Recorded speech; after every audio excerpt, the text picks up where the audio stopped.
Hola, ¿cómo estás? Soy Gonzalo Mejías y esto es Va de Podcast. Cada semana charlamos con gente que tiene historias que contar. Buscamos responder a la pregunta ¿qué ves cuando me ves? Intentando ver más allá de lo evidente. La persona más allá del personaje. Queremos acompañarte y que nos acompañes. Ahí vamos.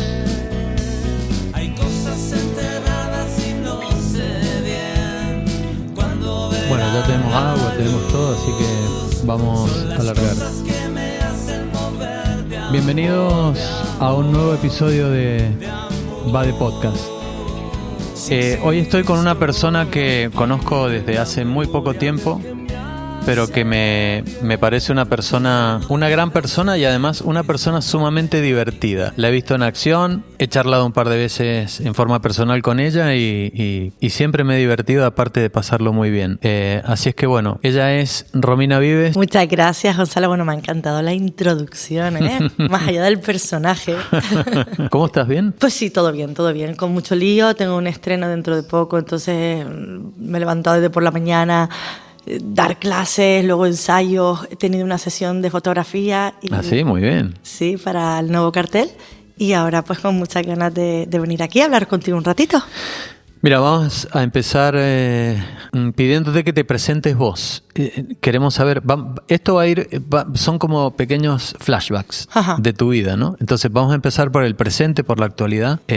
Me gustaría que contaras quién sos y qué haces y además qué estás haciendo en este momento y lo próximo, los estrenos o lo que sea. Entonces, la primera parte la vamos a dedicar a eso. Preséntate. ¿Te escuchamos? Pues soy Romina Vives, una chica muy tranquila, aunque no lo parezca, que me gusta mucho el campo, salir a pasear y ver. Me encantan los insectos, tengo obsesión por los insectos. Ya te contaré cuando un mosquito me salvó la vida, y es cierto. Y bueno, me dedico, es verdad que me dedico a la interpretación, pero yo digo al arte en general, ¿no? Es mi lenguaje, mi pulso de vida. Y bueno, me dedico sobre todo al teatro improvisado. Tengo una compañía de teatro improvisado, Vives Impro, pero bueno, me dedico en general a la improvisación, a la interpretación, ya sea en cine, en teatro. Y bueno, también me gusta mucho escribir, dirigir. Esa es la parte bonita. Y luego ¿En la tele también estás? En la tele también estoy en un programa que me llaman de vez en cuando, no estoy fija, pero voy bastante. Y luego la parte que no me gusta, que también forma parte de mí, que es pagar los trimestrales, reunirme con concejales y concejalas para hablar. El lado oscuro de la vida. Exacto, del artista, pues ese lado también existe. Y bueno, ¿en qué estoy ahora? Bueno, tengo una escuela de teatro improvisado, que somos ya un numerito, por lo menos unos 40, 50 alumnos, que está muy bien. No me digas, ¿sí? Sí, súper contenta. Donde doy clases yo y mi compañera Delia Santana, que sé que va a venir aquí también Sí, también estará nosotros. Y bueno, y eso, pues no, una de mis intenciones es que la improvisación cuando yo llegué no existía. Me la estudié en Madrid, pues que... ¿Cuando llegaste a dónde? Aquí, a la isla. Sí, o sea, yo vivía aquí, me dedicaba al teatro, conocí la improvisación, me fui a Madrid y cuando regresé dije, bueno, yo tengo el compromiso, aparte de la pasión, tengo el compromiso de que mi tierra conozca lo que es la improvisación. Entonces, tener la escuela para mí es una manera, ¿no?, de cada vez tener más público, más gente apasionada por la improvisación. Luego estoy con un espectáculo moviéndolo, se ha improvisado un crimen que lo hemos hecho ya 5 veces 5 llenos de teatro con Delia Santana y Jennifer Artiles. Y súper contentas porque hemos llenado todos los teatros. ¿Qué obra es? Se ha improvisado un crimen. O sea, ha habido un crimen y es muy divertido porque sí que es verdad que cabalga entre la improvisación y el teatro, porque sí que sabemos a dónde vamos. Pero los personajes los crea el público cuando empieza la historia y luego nos van dando un montón de directrices por dónde llevar la historia. Y ahora, el 14 de junio, estrenamos una nueva obra en la Sala Insular de Teatros porque hay un ciclo de impro, que este es el 3er año, otro logro más conseguido. ¿Un ciclo específicamente dedicado al impro? Sí, ya empezó con Anartistas este sábado pasado y hay uno al mes. Y nosotras cerramos el ciclo con 3 en alerta. decirte nada, somos 3 bomberas que venimos a apagar fuegos de la vida. ¿Ah, sí? Sí, y yo creo que va a ser muy difícil. ¿Cómo se estructura una obra de impro? Pues es que depende. Como no tenemos guión, tenemos en este estructura. caso, sí. Entonces hay muchos tipos de estructuras, ¿no? Hay quien es improvisación y simplemente es pidiéndole títulos al público y a partir de ahí crear historias. En este caso, por ejemplo, sí que tenemos un hilo conductor. Sí. Y mucha tontería también, que sí. eso es muy importante. Sí, es muy importante, sí. Entonces somos 3 bomberas que venimos con nuestra alarma y todo, como la sirena, ¿no?, de los bomberos. Y venimos a apagar fuegos, en este caso de malas citas de amor que hayan sido horrorosas, Ajá. que nos va a prestar el público. Los miedos, pues ya puede ser a las arañas, a los aviones, a lo que sea. Y la culpa. Todo esto lo vamos a transformar, por supuesto, en humor. En humor. Sí, pero bueno, no utilizaremos las emociones del público. También sos guionista. También escribís todo lo que soporte tus espectáculos, tus shows, lo escribís. Exacto. Ahora, por ejemplo, en lo que hice, porque es verdad que las improvisaciones no las puedo escribir, pero dentro de una improvisación también hay una parte que es la que no es improvisada. Uh-huh. Y además me encerré, porque esto fue muy, muy gracioso, porque nosotros terminamos el año pasado el ciclo de impro y a los 15 días nos estaban llamando para el siguiente espectáculo. Nos inventamos el título y claro, incluso la sinopsis nos la inventamos. Así. No te puedo creer. Claro, porque no teníamos tiempo. Entonces, claro, cuando empiezo a recibir ya que se abre, ya está abierto para poder comprar las entradas, hay una rueda de prensa y dijimos, chicas, que hay una obra que no existe, con un cartel que no tiene nada que ver.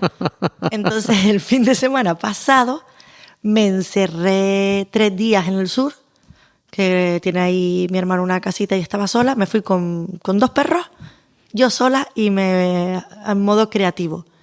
Y saqué toda la escaleta, toda la obra.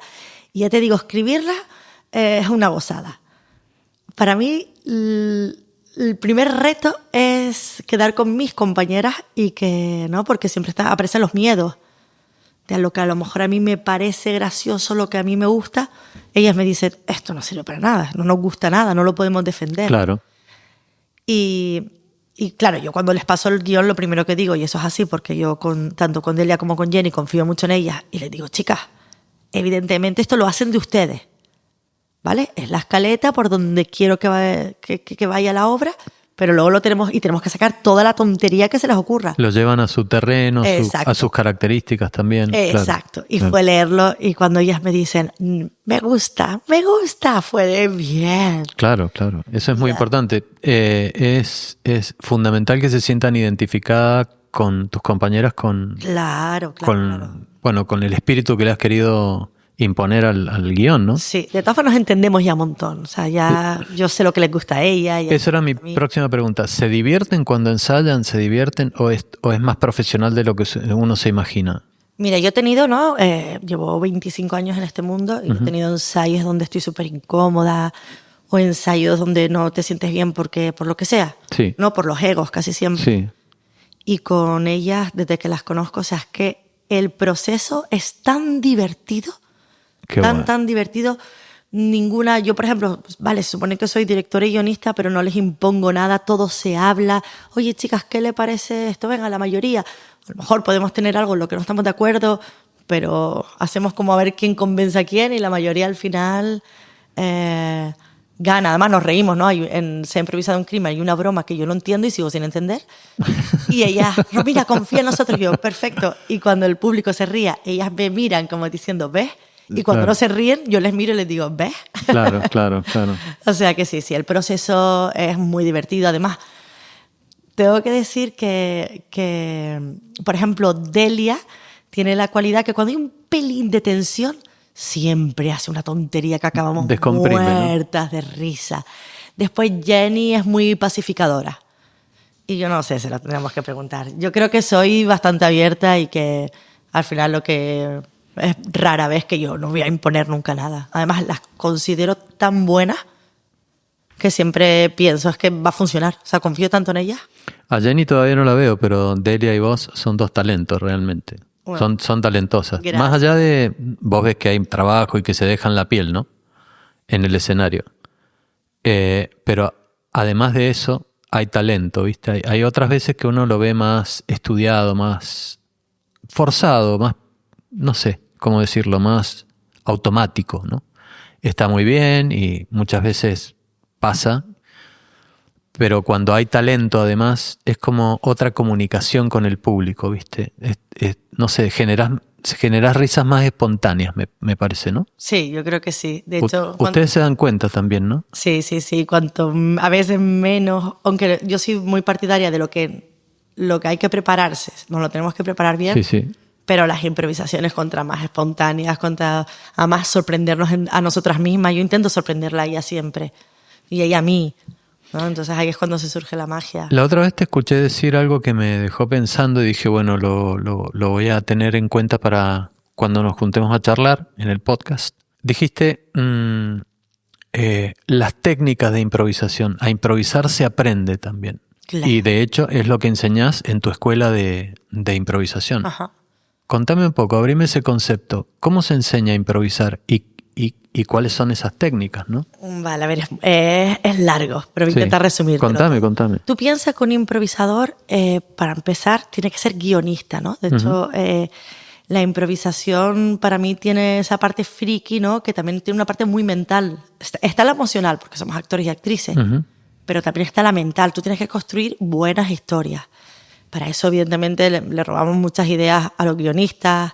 Yo siempre estoy viendo una película, una serie, cuando me leo un libro, qué estructura utilizan, no me sale ahora, bueno, se me ha olvidado la palabra. Pero sí, le robamos, por ejemplo, cómo me declaro mi amor con metáforas, ¿no? Y qué metáforas puedo utilizar para decirle a mi padre que...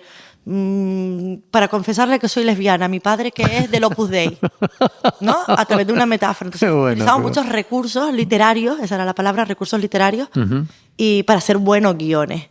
Entonces, damos mucha caña, ¿no? con la construcción de historia.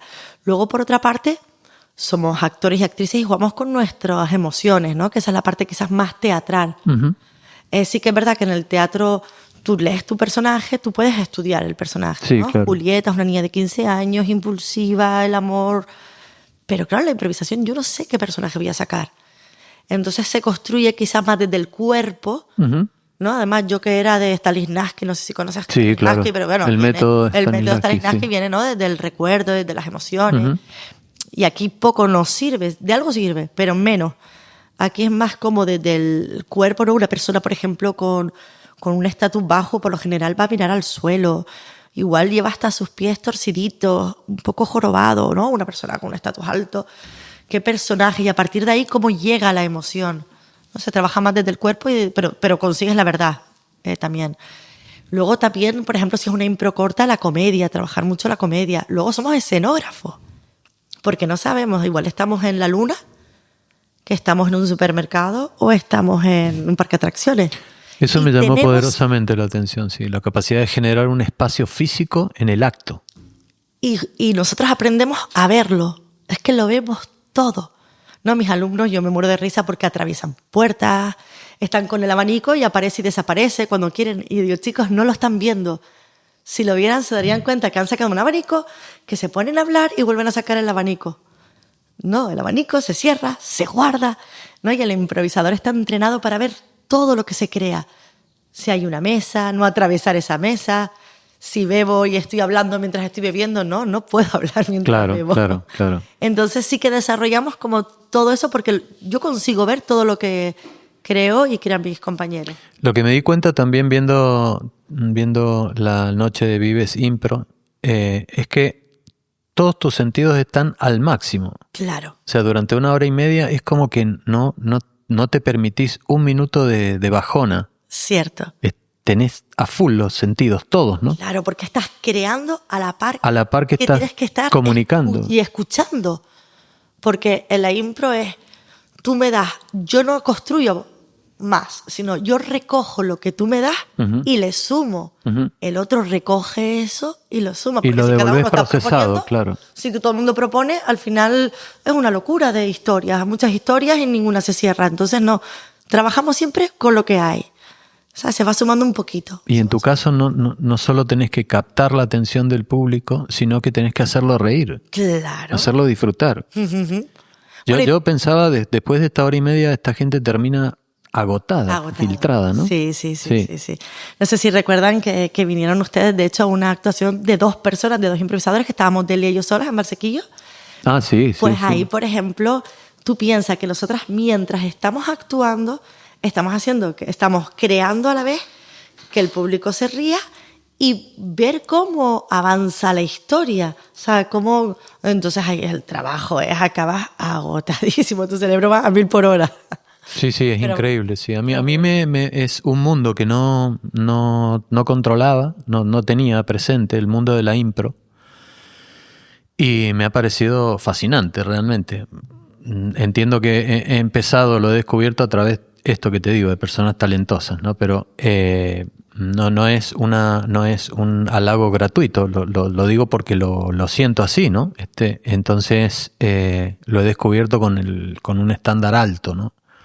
Pero sí que me parece fascinante por todo lo que involucra en el momento de hacerlo. Eso es. Porque bueno, cuando vos estudiás un libreto, un guión, y tenés, yo qué sé, meses de ensayo no digo que sea fácil en absoluto, pero sí es como más controlado el tema. Está bien que cuando llega el momento del estreno y después del estreno las actuaciones y la temporada y lo que sea, cada vez que subís al escenario ponés en juego muchas cosas, pero ya tenés muchas variables controladas. En cambio, cada jueves vos es todo nuevo. Todo nuevo. Todo empezar de nuevo. Sí. Y si hoy tenés un show y mañana tenés otro de impro, mañana volvés a empezar. Exacto. Si hoy lo lograste y estuvo fantástica la noche, pues eso no importa. Mañana empezás de cero otra vez. Ajá, así es.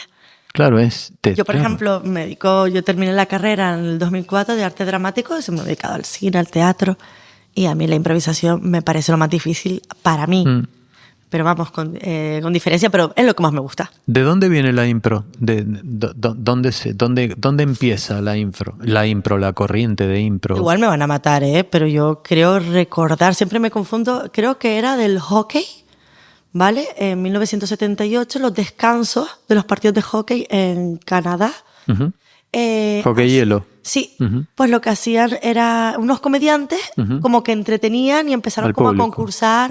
Bueno, realmente la improvisación viene de... Sí. Estoy hablando de como impro, como espectáculo. Y empezaban y el público votaba, ¿no? Que de ahí sale el match de impro más tarde.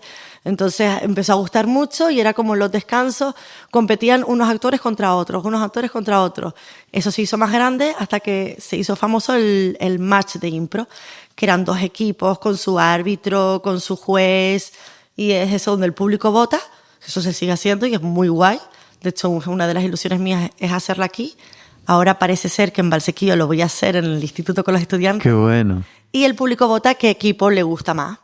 Y es muy, muy, muy qué divertido. Qué bueno. Sí, aunque te digo la verdad, pero realmente lo que más importa es el show, más que ganar o perder en un show. Lo que vos decías que la impro viene de hace mucho tiempo, me has hecho acordar, en Argentina había en los 70, en 70 y 80 sobre todo, un actor que era el Negro Olmedo, un cómico, que en sus programas, en sus shows de tele, él se salía permanentemente del guión.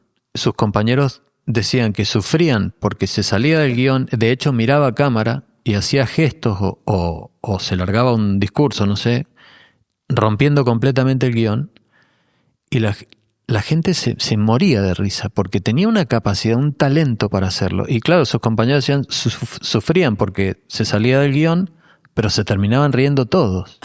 ¿Me entendés? Sí. Fue muy famoso el Negro Olmedo, muy famoso. Pues lo escucharé. Sí, ya después te diré algún par de programas para que lo veas. Sí, miraba a cámara, era muy conocido. Y hacía pareja con otro actor en tele, que era Javier Portales, que era súper formal, súper, claro, el típico actor de método y todo, cómico también. O sea, pero lo contrario, ¿no?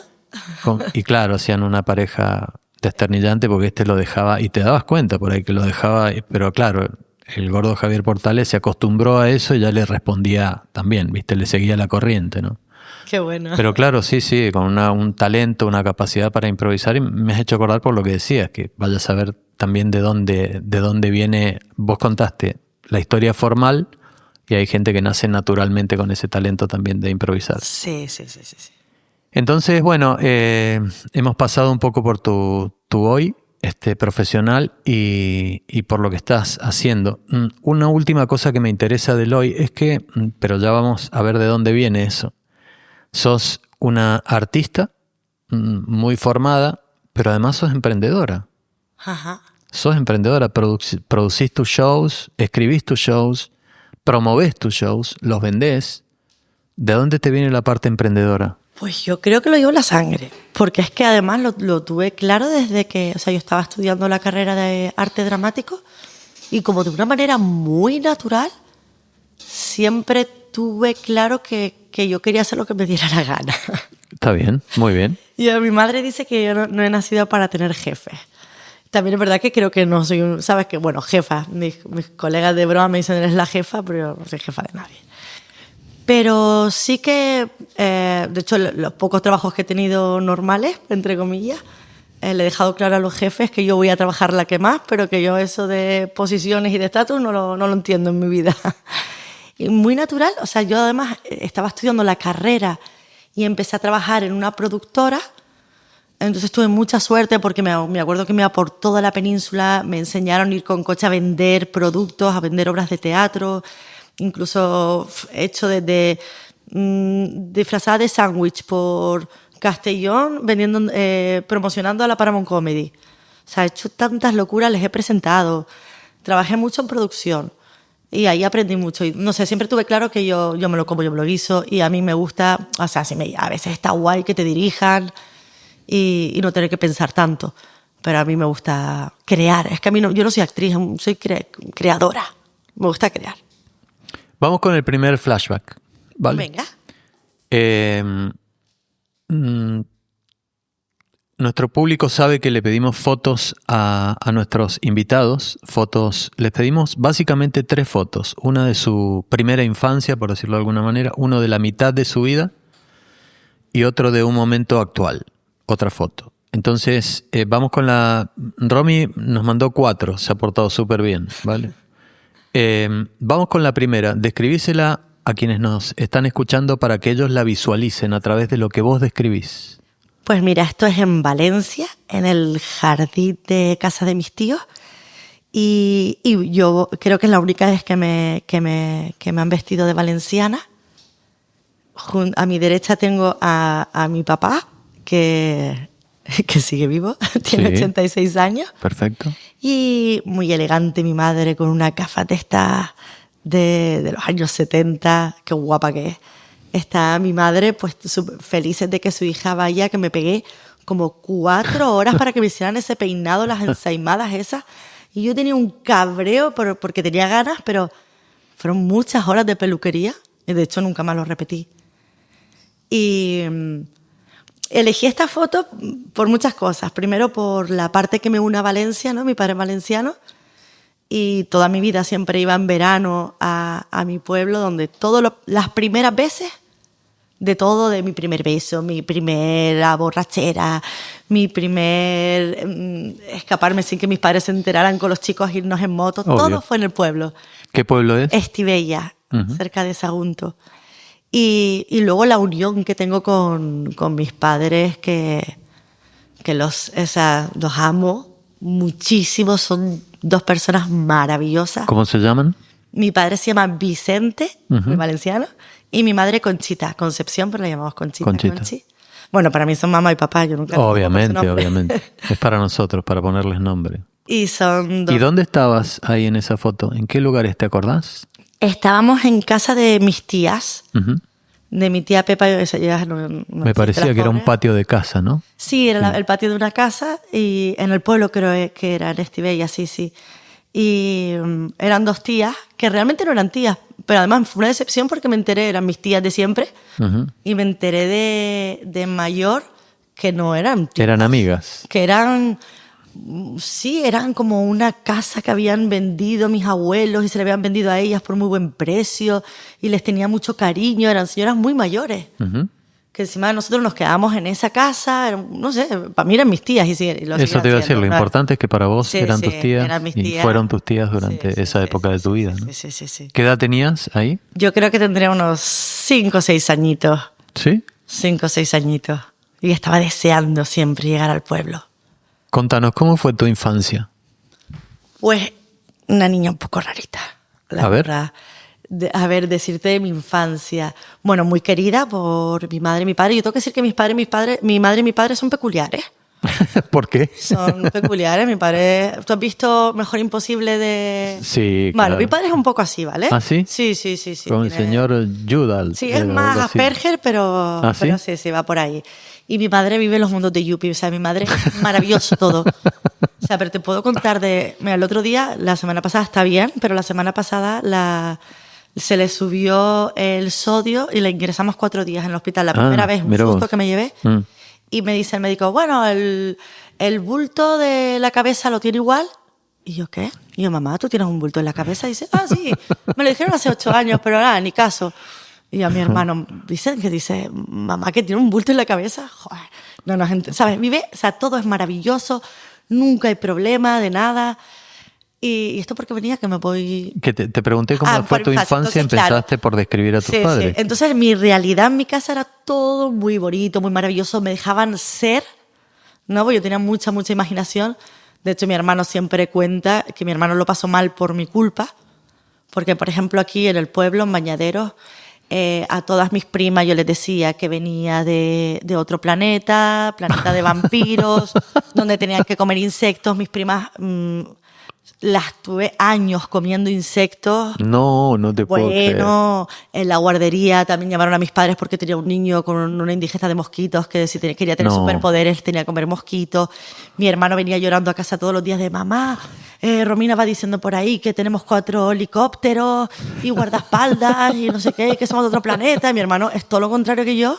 Claro. Y bueno, esas historias son las favoritas de mis sobrinas en Navidad, de la que yo liaba cuando era pequeña. ¿Cumpleaños falsos? O sea, no se lo pueden ni imaginar. Porque encima mis padres no se enfadaban. Era, ay, la niña, qué graciosa.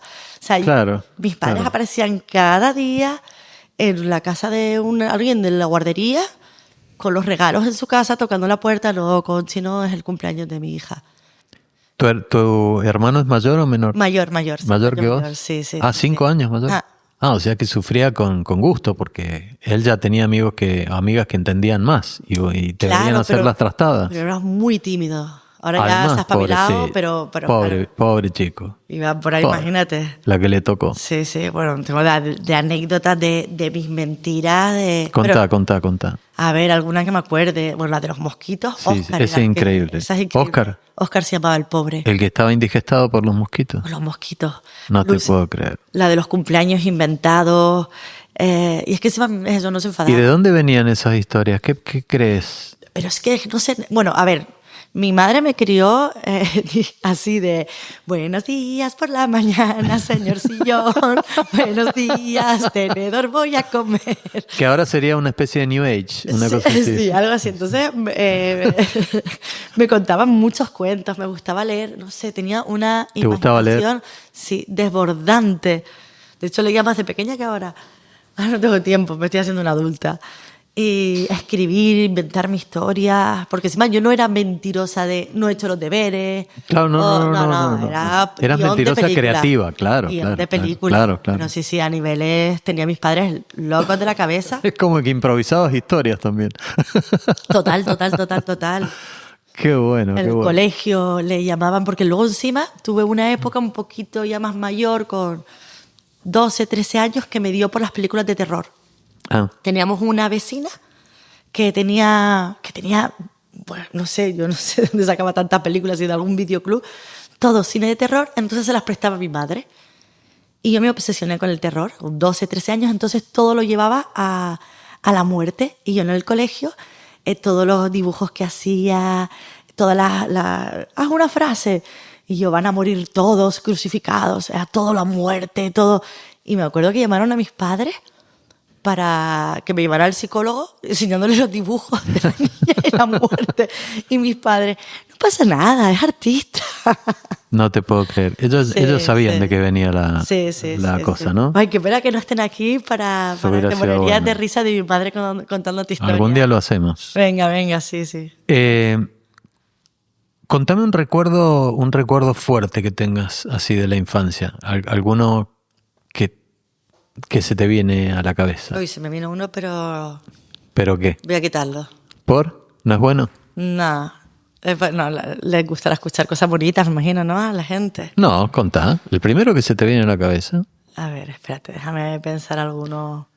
Siempre es bueno trabajar sobre eso, ¿no? Sobre el repentismo a veces, ¿no? ¿Qué es el primer recuerdo de infancia que se te viene a la cabeza? Sí. Se me vino cuando se murió mi abuelo, que yo siempre digo que hay gente que no ha visto morirse gente, pues a mí me ha tocado un montón de veces de tener que vivir eso. Bueno, fue una situación que... Fue con 9 años, que estaba en mi pueblo, en Bañaderos, y mi abuela estaba en la peluquería y yo estaba jugando con mis amigas, porque en esa época los niños jugábamos por el barranco. Sí, claro. Era otra época. Era otro mundo. Sí, otro mundo.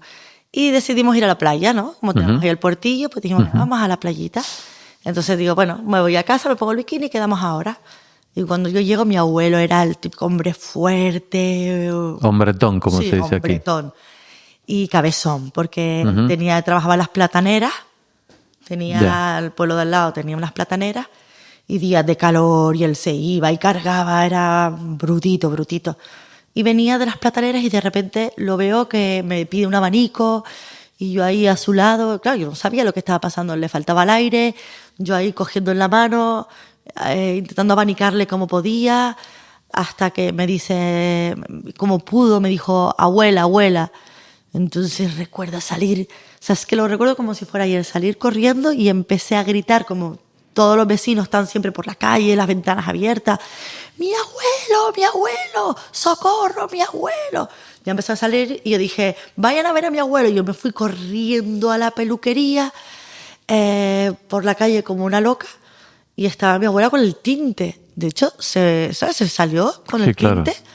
Y se lo llevaron con la ambulancia, y después, claro, ya recuerdo, ya bien, porque yo era una niña.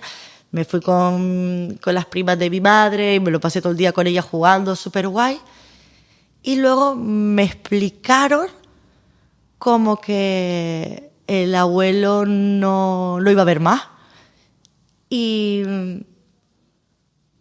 no recuerdo ese proceso, o sea, sí recuerdo del susto, pero ese proceso de luto. De luto no lo recuerdo. No lo recuerdo. No lo como... hiciste, quizás. No, creo que no lo hice. No lo viviste con la clásica tristeza, quizás. Perdón, es que iba a ser Recuerdo mi primer luto y fue con un pez, no con mi abuelo. Bueno, ahí está. A ver, contalo, la del pez. Era un poco psicótico. Sí, claro, contalo. Es que es muy curioso, se lo contaba el otro día a mi suegra, que tuve mi primer pez, yo era más pequeña todavía, y estaba tan contenta en la pecereta, esta chiquitita, era un pez precioso, naranja, Luli se llamaba. Y nos fuimos el domingo, nos íbamos Nombre de pez, sí. Nos íbamos todos los domingos a comer fuera y regresamos, no sé qué hora sería, pero ya era de noche. Y entonces yo entro la primera corriendo para ver a Luli y yo veo que está muerto. Y fíjate tú cómo actuó mi Romina de esa época, que hice que no lo vi, salí otra vez fuera y nosotros vivíamos en un 8º y mi abuela en un 9º. Entonces hice como que iba a subir las escaleras y que me caía por las escaleras. No me caí. Y me puse a llorar. O sea, yo estaba llorando por el pez, pero claro, yo no quería reconocer, no sé por qué, una niña. Sí. Lloraba y mis padres, ¿qué te pasa? Yo me caí, poniéndome hielo. Y yo de reojo viendo el pez muerto y a ver cuándo se dan cuenta que el pez está muerto. Y hasta que en un momento dicen, uy, el pez. Veo que mis padres se miran y yo, no pasa nada. Y todo el show que yo había montado, que me había caído. A ver, catarsis, ¿no? Mis padres. ¿Cómo procesa uno esas cosas? Curioso. ¿Cómo procesa uno esas cosas? Mirá qué bárbaro, qué increíble. Qué bueno. Son buenos recuerdos, son buenos recuerdos. Son los que me vinieron. Son muy buenos recuerdos, claro que sí. claro. ¿Qué edad tenías?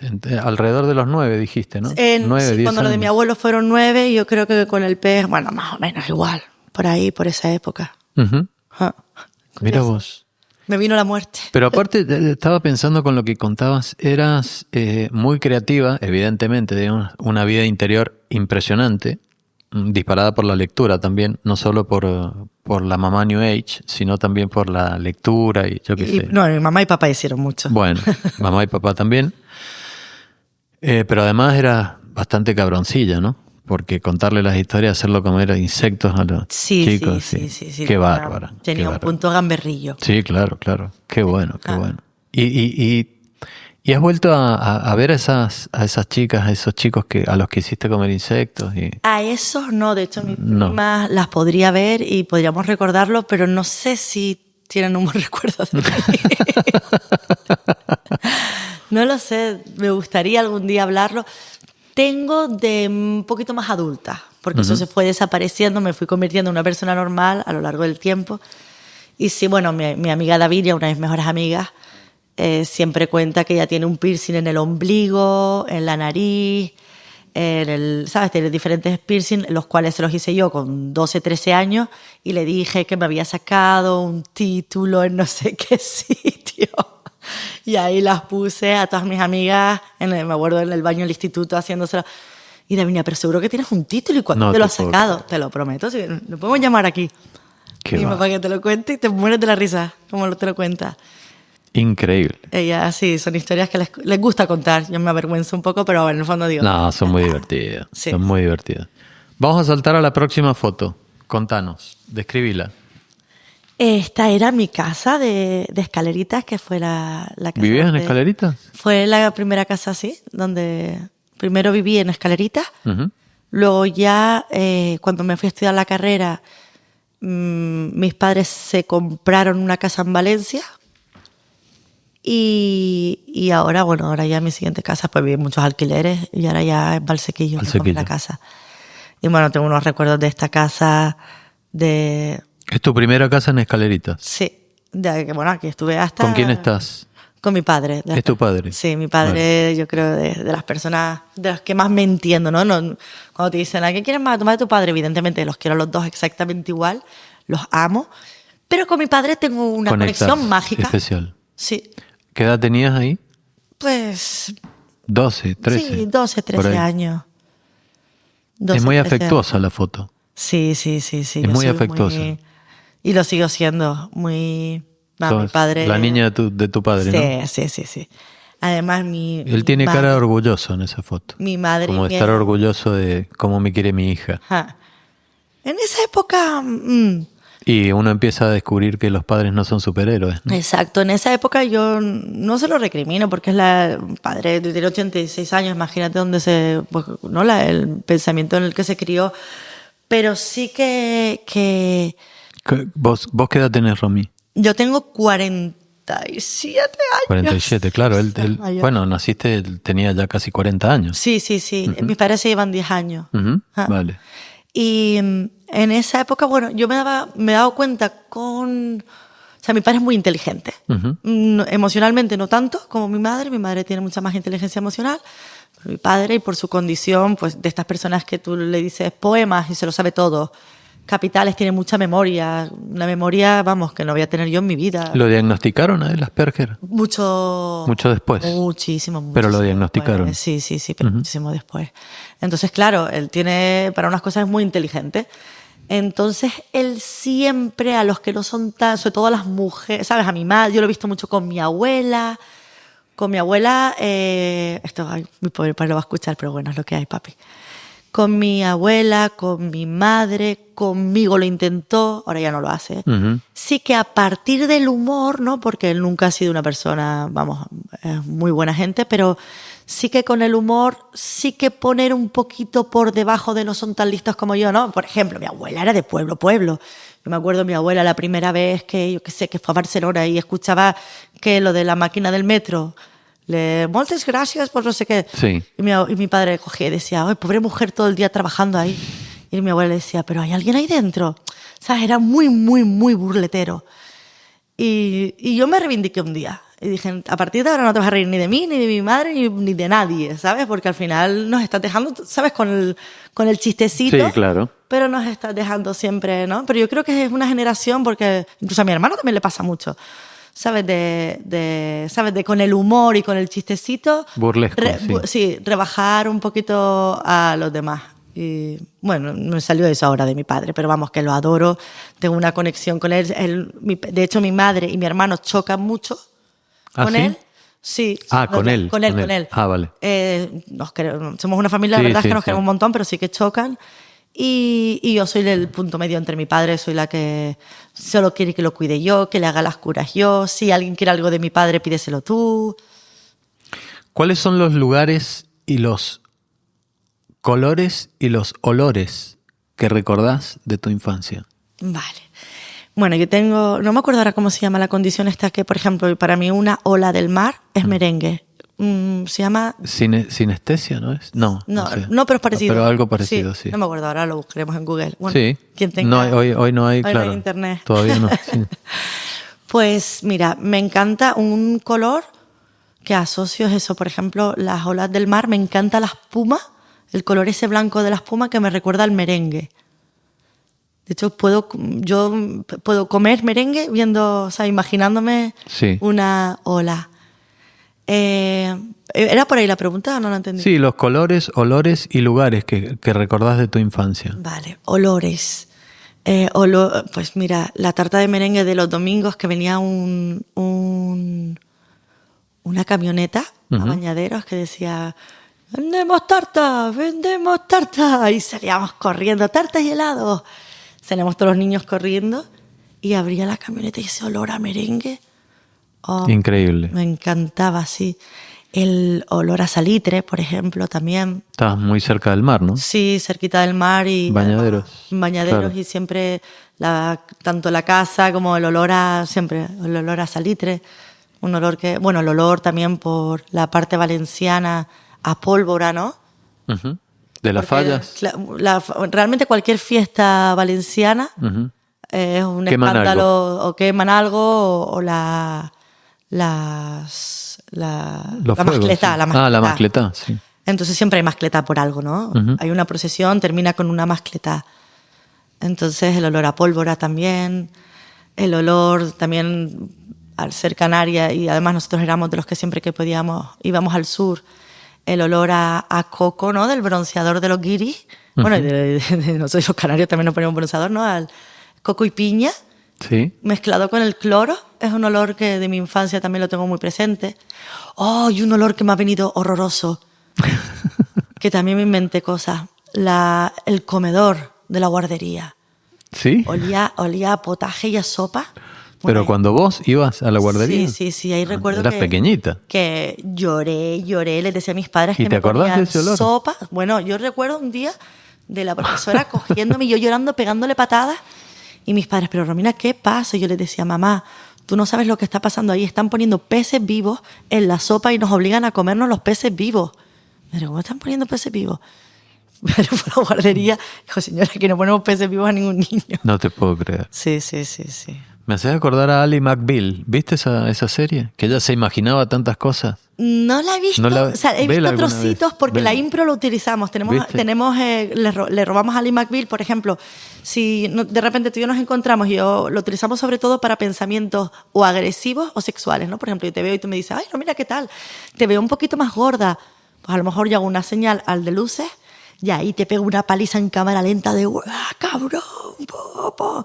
Y luego vuelven las luces y es como la normalidad de, bueno, sí, quizás se me ha ido un poquito de las manos, ¿no? Es como el pensamiento. Sí, bueno, o sea, así era Ally McBeal, una de las características de la serie, sí. Pues sí. A ver, ahora me decías... colores. A ver, colores, el color... A ver, colores. Nunca me lo había planteado, pero me gusta el juego. De ropa, de lugares, de... Bueno, negro, que yo era heavy. Sí. Entonces... Sí, ya te vi, ya vamos a saltar a la siguiente foto. Sí. El negro y el rojo eran mis colores favoritos. Sí, el negro y el rojo. Por ejemplo, para que tengas una idea, yo me acuerdo de mi infancia, te hablo de los 10, 11 años, que mirá lo que me gustaba. Esto tampoco lo he contado nunca en público. Me gustaba subirme al techo de mi casa, a la siesta, a leer. Y comía limón. A mí siempre me han encantado las cáscaras de limón. Actualmente me como mucho las cáscaras de limón porque me encantan. Y me gustaba llevarme las cáscaras y mientras leía un libro, me comía las cáscaras de limón. Y me acuerdo de eso, de esa situación pero me acuerdo del sabor del limón, me acuerdo del olor de la página del libro y me acuerdo del cielo tan azul de mi provincia. Mendoza es una provincia en Argentina que tiene, no sé, 360 días de sol, por decirte, quizá un poco menos, pero para que tengas una idea.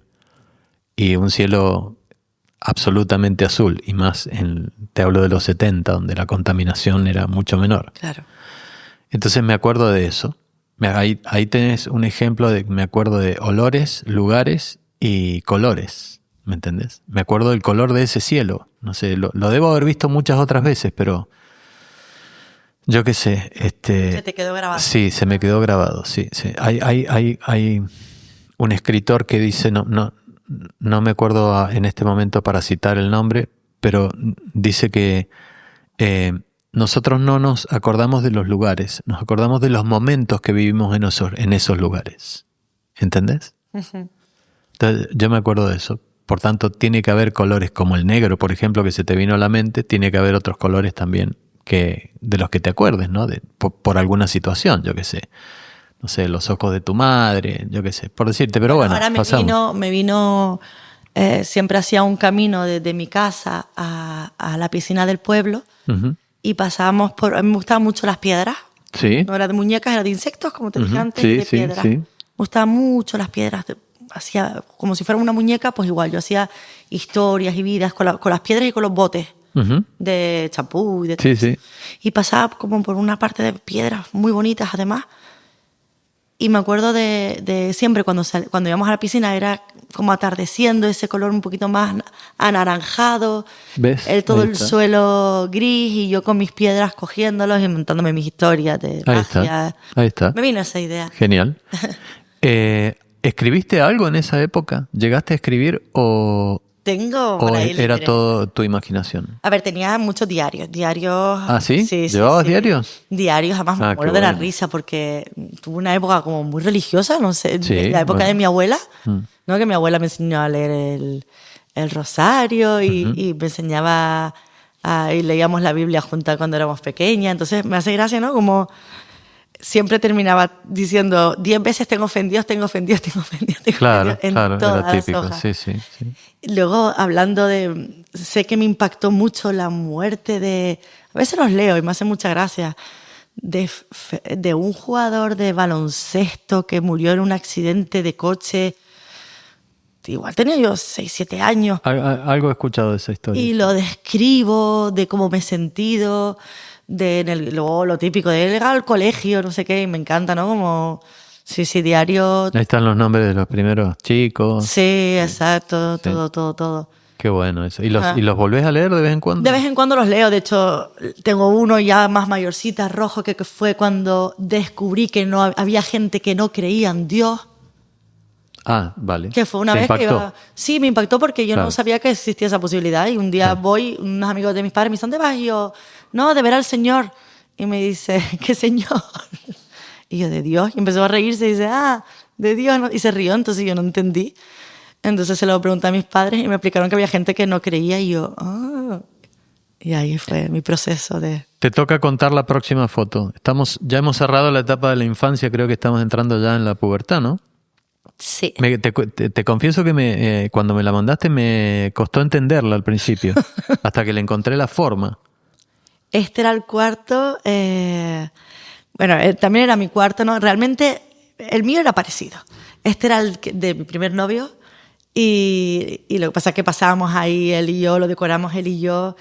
Y para que la gente lo vea, imagínense, hay una ventana con una soga como para ahorcarse, no sé cuántos anticristos, todo pintado de rojo, Cannibal Corpse, todo como muy satánico. Y bueno, el rock llegó a mi vida. El rock. A ver, ya les dije que me gustaba mucho el terror. Sí. Me gustaba tanto leer como Stephen King y todo eso, todas las novelas de Stephen King me encantaban. Me gustaba mucho el cine de terror y me gustaba encima el heavy. Me gustaba tanto el heavy como el punky. Venía de las dos vertientes. Pero después, hoy de hecho mi sobrina, pues saqué esta foto que no la veía hace siglos y me decía mi sobrina, pero que tiene 16 años y dice, tía, pero tú eras satánica. Y yo, realmente no. O sea, yo no adoraba al demonio. Sí, lo más que hice fue, como casi todos los jóvenes, meterme en un cementerio alguna vez que otra y muerta de miedo. Sí que me gustaba mucho pasar miedo. ¿Sabes? Me gustaba las sensaciones fuertes, ¿no? Sí, y el terror era algo que me gustaba. Sí, la adrenalina que produce el de miedo, hecho, ¿no? yo creo que tengo un problema con la adicción a la adrenalina porque tengo miedo a volar y veo documentales de catástrofes aéreas. Claro, claro. O sea, todo lo que me da miedo me gusta, no sé, soy adicta. El escenario, ¿no? Al final es adrenalina también. Y yo siempre digo que a mí el rock, en cierto modo, me salvó un poquito. Porque, como les contaba antes, con mi imaginación, ¿no? Está guay, que niña más creativa. Tan fértil. Hasta cierto modo. Yo en el colegio, las niñas estaban hablando de chicos y yo tenía un caballo invisible. Claro. O sea, maduré un poquito más tarde que todas, con mi imaginación, un poco también se reían de mí. ¿Vale? Normal también, yo me hubiera reído de mí también. Entonces yo iba con mi película y con mi mundo de fantasías y, claro, los adolescentes me miraban con cara de ¿esta dónde va? Claro. Entonces, sí que no quizás un bullying ahí, pero sí que un poco desplazada en ciertos grupos. Sí, por lo menos eras más la que en el friki, cole, ¿no? Sí, la friki del grupo. Sobre todo, tenía mis amigas de bañaderos, tenía problemas. Iba a Valencia, tenía problemas. Tampoco no he sido muy social, ¿sabes? También es verdad que yo con mis insectos y mis piedras y mis botas era feliz. Y tu historia. Y mi historia era feliz. No. Entonces, ¿qué pasa? Que un poco sí se reían de mí. Y yo empecé, jovencita, muy joven, en el colegio empecé a escuchar, claro, yo tenía un hermano mayor que escuchaba Queen, Depeche Mode, sé qué. Yo un día ya me gustaba muchísimo Queen, empecé a escuchar, ya me fue un poquito más fuerte que él, Nirvana, Guns N' Roses, Europe. Cuando iba, porque aquí es verdad que no se escuchaba antes tanta música en español, pero la Península Barricada, La Polla Record, o sea, grupos más punky. Los vascos. Sí, entonces de repente, claro, yo pasé de vestir como mi madre me vestía, que me vestía de manera, o yo me disfrazaba, a de repente tener una cresta, una cadena de aquí a aquí, o sea, muy creativa. Me vestía punky total. Muy punky total. Y habíamos 4 en esa época. Entonces, claro, todo el mundo me respetaba. Claro. O sea, aparte de... Yo siempre digo que el rock, aparte de gustarme y todo eso, pero es que fue para mí un cambio en mi vida, porque en el instituto estaban las guays, las guapas guays. Lo típico. Estaban los frikis, que yo era antes una de esas. Claro. Estaban no sé qué, y yo me tenía miedo a todos. Yo era amiga de los super guay, nadie se metía conmigo. De hecho, yo defendía a los frikis, vamos, era defensora de los frikis, porque yo me vine arriba. Cuando Tu estética imponía. Claro, y cuando yo vi que imponía, pues yo me vine un poquito arriba. Claro, y entonces hombre. yo te hizo sentirte más segura, ¿no? Claro, yo decía, como le vuelvas a tocar, te rompo la cabeza. Veía que me hacían caso. Entonces me vine muy arriba y fui muy guay. ¿A qué instituto ibas? Al Isabel de España. Muchos me conocerán como la flaca heavy. ¿Ah, porque sí? es que éramos muy pocos en esa época. Tenemos los grupitos nuestros, ¿no?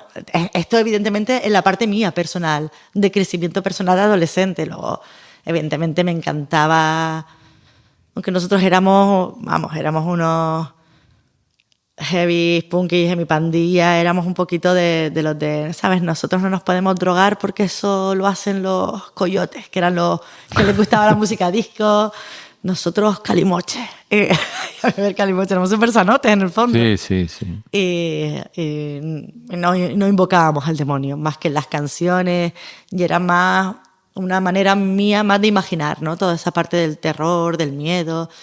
Así que en la etapa del Insti pasaste, digamos, de tu etapa más, no de tu etapa, sino de ser vista como más friki a imponer a través de una estética y de una... Sí. Fue una época súper divertida. ¿Lo pasaste bien en el Insti? Muy bien. Yo creo que ha sido de las mejores épocas de mi vida. ¿Te divertiste? Muchísimo. Tenía una pandilla con mis amigos, mis amigas que de hoy... Nombra algunos que te acuerdes, a ver. Bueno, mi pandilla de amigas. Mira que queda grabado y está bueno que lo escuchen. Seguimos siendo amigas. Inés, Luz, Davinia, Carolina, seguimos teniendo nuestro grupo de amigas. ¿Se siguen viendo? Sí. Cada vez menos porque cada uno tiene su vida. Sí, claro. Muy diferente, sí. Pero por WhatsApp hablamos casi todos los días. Hay relaciones que no se rompen nunca. Se rompen, ¿no? luego. La gente con la que te criaste, ¿no? Total. Iván, Sebastián. Éramos la pandilla de los heavy. Nos llamaban los gusanos rosas. ¿Ah, sí? De los gusanos rosas. De los Guns N' Roses. Ah, claro, claro. Aunque yo también tenía mi lado punky. Sí. Qué bueno. Así que esa gente fue tu gente.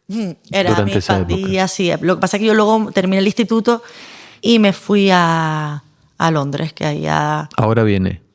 Contame cómo fue el salto del instituto a empezar un poco la vida adulta, por decirlo de alguna manera. Pues mira, yo te digo, eso fue una época en la que todo era divertido. Bueno, hasta estudiar, hasta el final, al principio me aburría mucho estudiar porque la vida era tan divertida. Claro. A qué concierto íbamos a ir, claro. Quién iba a tocar, que si me compré un bajo para aprender a tocar el bajo. O sea, los pubs heavies en el sur que tuvieron su momento. Era todo tan guay y tan divertido que los estudios me aburrían un montón. Pero después, bueno, buscamos un grupito que íbamos a la biblioteca y todo eso y al final... Bueno, saqué los estudios y claro, yo vivía mi burbuja de mis amigos, de todo, y de repente yo no sabía qué estudiar y me mandan a Londres para que aprenda inglés mientras decido que voy a estudiar. Yo me acuerdo de llegar ahí, esa ciudad tan grande, esos edificios, yo no había cogido un metro en mi vida. Me mandan sola y yo decía, mis padres no me quieren. No me quieren, además. ¿Qué ibas a estudiar? En ese momento yo, inglés. Ah. Vale. Yo tenía el que era mi novio en esa época y claro, nos separaron, él lo entendía menos todavía, ¿no? Mi primer novio. Y al principio con un poquito de drama, decía yo, ¿qué hago yo aquí? Sí, sin hablar inglés. Se te acaba el mundo cuando te separan de todo eso, ¿no? Sin hablar inglés. Yo me acuerdo el primer día, yo me quedaba al principio con una familia y claro, el primer día lloviendo yo no llevé paraguas. Lloviendo y para ir a la universidad tenía que ir entre medio del campo y tal. Y le digo a la señora, que al final tampoco tuve muy buena relación con ellos, la verdad. Era un poquito raro. Entonces te ponían candados en la nevera y, bueno. Y te calculaban en la ducha no más de 2 minutos y eran un poquito especiales. Qué bárbaro. Y me da el primer día un paraguas, y yo toda heavy, vestida, toda de negro, y me dan un paraguas de Hello Kitty. Y yo entrando por aquí a la universidad, pues yo entrego mi paraguas de Hello Kitty. Sí, con sin dos cojones. Hablar inglés. O sea, pero, ¿y tu estética era punky todavía? Sí, todavía. ¿Ibas con el paraguas de Hello Kitty? Con el paraguas vestida de punky. Sí. Eso, no, de hecho... Eso quiero una foto, aunque sea después, pero tiene que ser increíble eso. Luego, con los meses, mucha gente me decía que cuando tuvimos que llegar a clase con el paraguas... Nos rompiste la cabeza. Claro. Pero yo al principio me costaba. De hecho, le voy a contar... Yo soy muy friki, ¿eh? Mis historias son muy friki. Tú imagínate, yo al principio... Claro, yo estoy acostumbrada a salir mucho, a ser muy callejera. Entonces yo me voy a Londres y ahí me cuesta ser amigos. Porque yo no hablo el idioma. En mi clase eran todos franceses, que entre ellos se entendían. Yo entre que no hablaba inglés, no hablaba francés, no había en todo el pueblo ni un español. Entonces, claro, yo llegaba a casa después de las clases y le decía a la familia, no, me voy al pub, que he quedado con la gente de clase. Yo no había quedado con nadie. Yo había oído que iban a ir. Yo, pero bueno, haré amigos. Y yo me iba y nadie me hacía ni puñetero casi. Yo me volvía, así como 2 o 3 veces. Hasta que, imagínate, me inventé. Yo tengo la capacidad de que cuando me aburro me invento trabajo, juegos. Y me inventé que trabajaba para el Estado recogiendo caracoles. Y entonces salvaba caracoles, como llovía tanto, había caracoles por todas partes y yo me iba con una bolsa. Donde yo vivía se pensaban que estaba de fiesta bebiendo cervezas y yo estaba salvando caracoles porque tenía que salvar todos caracoles de Essex. Save the caracol. Sí. Y hasta que cogí, y me acuerdo que fueron como 2 meses que me pegué viendo películas en inglés, viendo la tele a todas horas, leyendo en inglés, con el diccionario al lado. Dije, yo voy a aprender inglés, yo me voy a comunicar. Y así fue. De hecho, mi hermano tiene una anécdota que como a los 7, 8 meses de ir a Inglaterra, dice, tío, que iba por Londres con mi hermana y la gente me decía, hello, Romina, hey, hi, see you later, yeah, see you. O sea, como que conocía a todo el mundo. Ya me dice venga, de quedadas, en este parque con el frío lo llevaba a hacer, no sé lo que era un botellón, les enseñé a hacer botellón. Dijiste que estabas en Essex. Estuve primero en Essex, luego ya estuve en Londres. De ese pueblo es un chef muy, muy famoso, que es un gran comunicador, que es Jamie Oliver. Ah. Sí, míralo, después te va a gustar. Vale, luego me pasas toda la info. Sí, estuvo muy de moda hace unos 10 años, 15 años atrás. Sigue estándolo, pero tuvo su momento pico, digamos, hace eso, unos 10 años. Y desde ahí, sí. Un tipo muy particular, sí. Como Essex, es muy particular. ¿Sí? Sí. Ah, mira vos. Sí, estoy curioso. Su padre tenía un pub, él empezó ahí ayudando a su padre, que es chef y baterista, las dos cosas. Sí, es buenísimo. Entonces, bueno, era increíble lo que estás contando de salvar caracoles, tu look, hacerte conocida en el pueblo, habiendo llegado sin hablar me espabilé, una puta palabra de español. Yo creo que mi madurez llegó en Londres. ¿Sí? Cuando tuve que madurar, sí, porque me vi sola. Claro, te viste obligada a hacer muchas cosas. Por ejemplo, era una tiquismiquis con la comida, que esto no me gusta, que esto no sé qué. Bueno, pues tuve que aprender, o sea, aprendí a comer de todo, ¿sabes? Yo qué sé, me acuerdo de unas amigas que me decían, Canarias, me decían, vente a Londres, que hay una fiesta, y yo, venga, voy a coger el último tren y voy para allá sin hablar inglés. Me cojo el tren, ellas me esperaban allí en Newcastle. Pues a mitad del trayecto, a las 11 de la noche, de repente empieza a hablar alguien por el telefonillo del metro, del tren, y empieza a... Todo el mundo... This is horrible. A quejarse, claro. Y yo decía, no sé qué ha pasado, y todo el mundo se fue a otro tren porque se había roto, menos yo. Que yo me quedé ahí diciendo a alguien, ¿qué pasa? Entonces, bueno, un show, tuve que llamar a una amiga que hablara con alguien de allí que le explicara lo que pasaba. Pero mira que se ha roto, que se ha ido todo el mundo y tú no. ¿Y qué hago? Tuve que esperar a que el hombre terminara el turno. Bueno, pasaron tantas cosas que me tuve que espabilar, sí o sí, que yo creo que fue cuando más maduré. O sea, ¿Cuánto tiempo estuviste en Londres? Pues cerca de igual no llegó a los 2 años, pero por ahí. ¿Y después? Y luego ya me empecé a estudiar la carrera. Tuve el verano ese que tenía que pagarme la carrera, entonces me puse a trabajar en Mallorca en un hotel de camarera, de estos intensivos que se hacen en Mallorca que trabajas 1000 horas, y luego ya empecé a estudiar. ¿De Londres te fuiste directo a Mallorca? A Mallorca, y de Mallorca a Valencia a estudiar la carrera de arte dramático. ¿Estudiaste en Valencia? Sí, estudié en Valencia. ¿Te acordás del momento en el que nació tu decisión, tu vocación de estudiar arte dramático? ¿Te acordás? ¿Y te acordás qué lo disparó? A ver, a mí siempre me había gustado el teatro, pero detrás.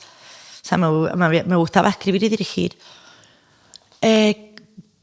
Creo que fue Albert Pla. ¿Conocen a Albert Pla? Sí, claro. Pues creo que, no sé, yo escuchando a ese hombre, Albert Pla, y me ponía a cantar las canciones y esas emociones raras que tiene, ¿no? De esa manera tan peculiar, que no sé, que conecté ahí con mi manera, no sé, creo que fue él el que me llevó. No le encuentro la lógica, pero sí que recuerdo de tarde con un vídeo viendo a Albert Pla y yo intentando cantar con su emoción, que dije, ¿y si soy actriz? Pero de chiquitita, lo que pasa, me gustaba más dirigir. Mi padre me ponía una canción y yo ya estaba imaginándome en qué parte de la película iría esa canción. O sea, creo que desde siempre, pero no como actriz. Como actriz fue Albert Pla. No sé, como con una comunicación. Increíble, ¿no? Pero porque ¿qué te inspiraba? Me inspiraba verdad, me inspiraba emociones. Es que no te lo puedo explicar tampoco, pero sí que recuerdo de estar, que me dio... Además fue en Inglaterra, de estar unas cuantas tardes y de estar viéndolo. No lo sé, tuve como una conexión con la interpretación, pero es que no tiene ningún sentido, no te lo puedo dar. Bueno, hubo algo interno, sí, ¿no? Que disparó. Y eso, una conexión, sí. Una conexión, algo más con mi inconsciente. A veces las conexiones son inexplicables, son conexiones y ya. Descubrir que me gustaba lo descubrí estudiando la carrera. ¿Terminaste la carrera y te viniste? No, me pegué allí en Valencia, 9 o 10 años. O sea, terminé la carrera, me puse a dar clases de interpretación, monté una compañía de teatro, escribí una obra. ¿Cómo se llamaba tu primera obra? Mi primera obra es una infantil. Se llamaba... escrita por mí, sí. El mundo Ava Baby. ¿El mundo? Ava Baby. Ava Baby. Y bueno, yo poniendo nombres y un desastre, ¿eh? De hecho, vendí la obra sin que existiera y la tuve que escribir súper rápido, pero le tengo mucho cariño. De hecho, la hice también aquí en Canarias, esa obra, con actores y actrices canarios. Pero la primera obra que recuerdo, nada más terminar la carrera, se llamaba No temas al enterrador, que la escribía un chico de mi clase y la dirigía él y también la actuaba, y era con 4 chicos que terminaron la carrera conmigo y yo, del absurdo. Para mí una obra de arte. Imagínense, el personaje principal se llamaba... ¿Ah, sí? Sí. Una onomatopeya. Sí. O sea, nosotros lo escribíamos como guaña, pero era... Entonces, la obra va como un personaje súper normal, que era... Se movía, o sea, todo lo que se movía a su alrededor era totalmente absurdo. Y era una obra que además tuvo mucho éxito dentro, sobre todo, de la gente que le gustaba el teatro del absurdo. Y qué bien me lo pasaba yo en No temas al enterrador. ¿Y actuabas? Sí, yo hacía muchísimos personajes. Vale. ¿Y de ahí? ¿De esa obra y de esa época? De esa época, bueno, la época de Valencia la recuerdo muy divertida, muy de estudiar, de descubrir el teatro. Estudiar la carrera de arte dramático es pasarte más horas llorando en el baño. Todo, de repente tus emociones están a flor de piel y me dijo esto no sé qué. Yo me acuerdo que tuve problemas porque me tocó una escena de Valle Inclán, que yo hacía de prostituta. Y claro, había una pareja en clase. Y claro, yo tenía la escena con el chico, nos teníamos que besar, yo me quitaba la camisa, él me tenía que tocar. Entonces ella, cada vez que ensayábamos, se iba llorando, que se iba a dejar la escuela, yo diciendo también que lo estaba pasando súper mal, el director diciéndome, ella tiene que normalizarlo, este es nuestro mundo. Bueno, recuerdo todo como una telenovela maravillosa. Ojalá fueran los problemas ese, no los trimestrales. Ojalá, ¿no? Ya lo creo. Era maravilloso, lo recuerdo como algo muy divertido.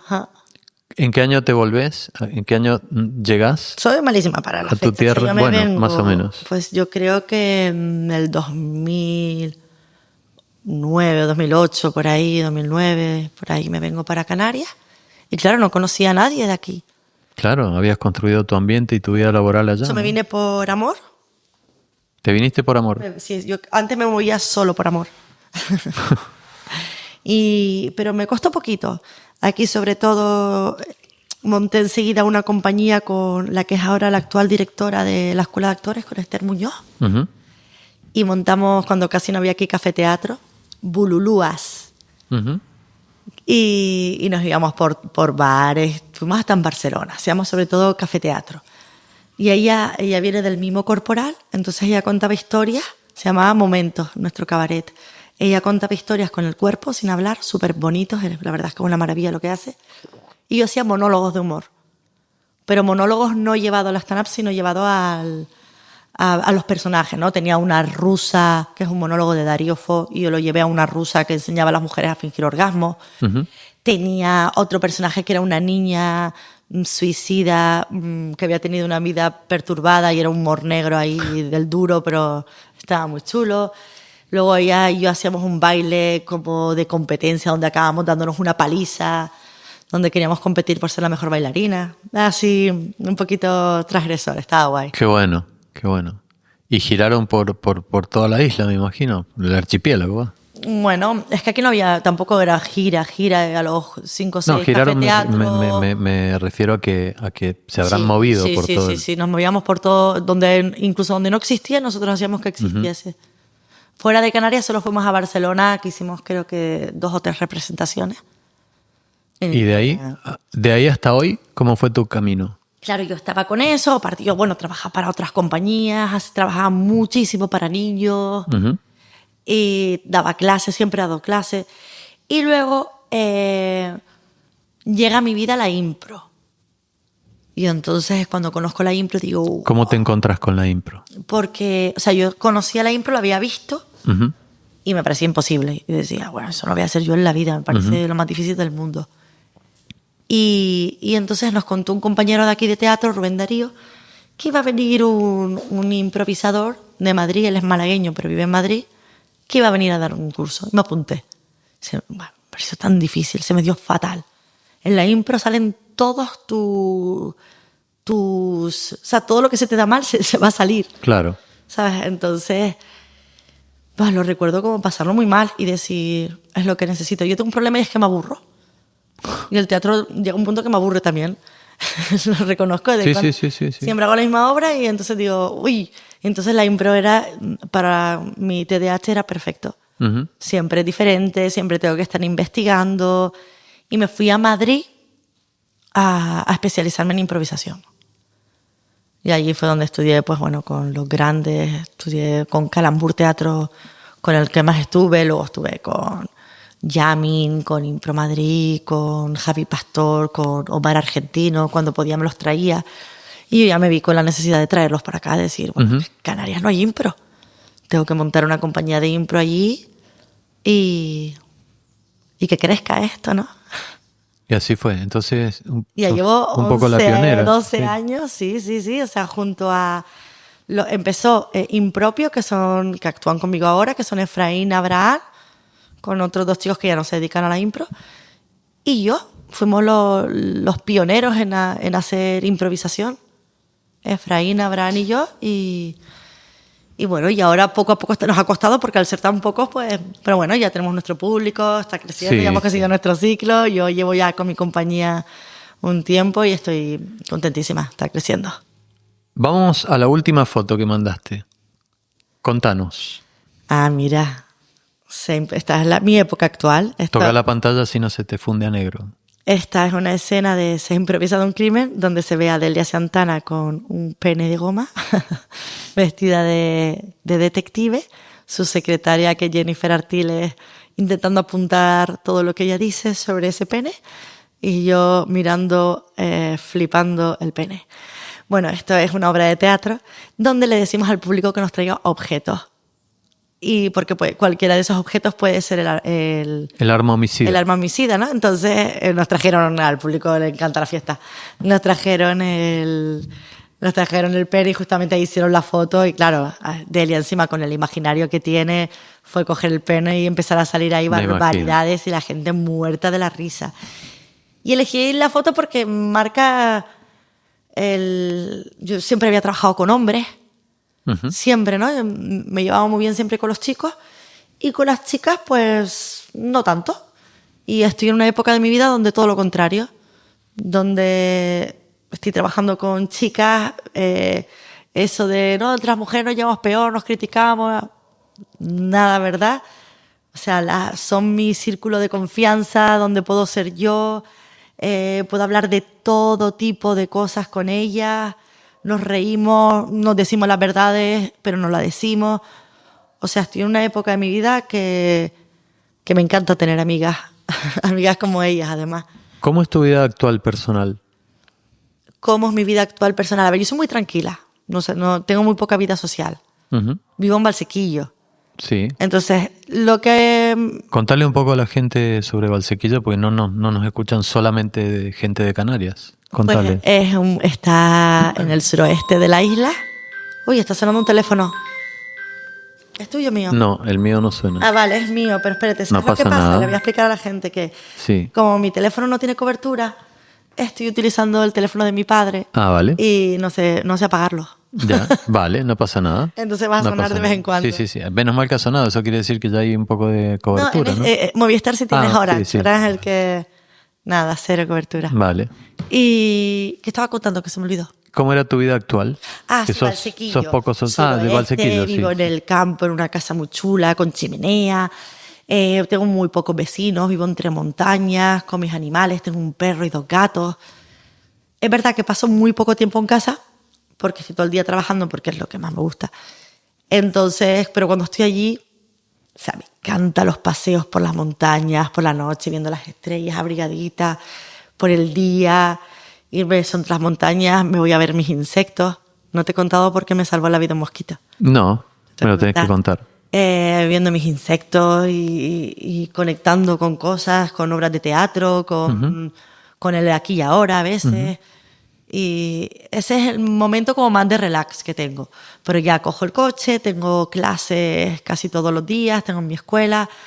Yo puedo ir con un dolor de muelas, me viene la regla, me he enfadado con no sé quién, tengo un sueño impresionante y no he dormido, que yo empiezo la clase y me cambia. O sea, se te va todo. Se me va todo, igual que cuando tengo una actuación. ¿Sabes? Que se me va todo. El poder transformador de lo que te gusta, de la vocación, ¿no? Sí. O sea, me da la felicidad. En raras ocasiones no. El otro día, por ejemplo, me llamaron para hacer impro en Triana y... Jolines. Perdonen. No pasa nada. Le voy a decir a mi hermano que estoy en un podcast, ¿vale? No pasa nada, sí, claro. Esto lo escucho todo en directo. Vale. Hermano, estás en un podcast escuchando, tengo el teléfono de papá porque yo no tengo cobertura. ¿Vale? No se te oye. No hay cobertura aquí tampoco. No. Bueno. No llames más, por favor, si me oyes. ¿Sabes ponerlo en modo avión? Es que no entiendo este móvil. No quiero apagarlo porque si no ya la he liado. Si no, fíjate, Marce, si lo puedes poner en modo... Mira, espérate. ¿Es aquí? Ahora. Perfecto. Y eso, me llamaron de Triana para hacer impro y claro, yo tenía en la cabeza impro para adultos, de repente llego, eran niños de 3 años, bueno, y ahí pues sí que tienes que adaptarlo todo y ahí pues a lo mejor no lo pasé tan bien, pero por lo general sí.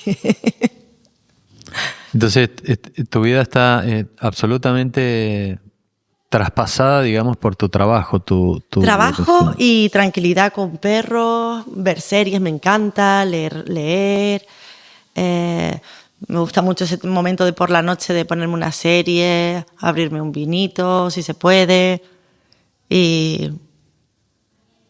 ¿Cuánto hace que no tenés una charla con alguien sin tiempo, sin límite de tiempo?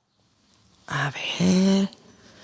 Sin límite de tiempo. Bueno, ahora como he estado en el hospital con mi madre, o cuando estoy con mi padre en los hospitales, por ejemplo, no tengo límite de tiempo y es muy guay. Bueno, es muy guay dentro de la situación. Sí, claro, sí, te entiendo. Pero es como que son mi prioridad, entonces aprovecho siempre para preguntarles sobre su infancia, sobre su vida. Ahí no tengo...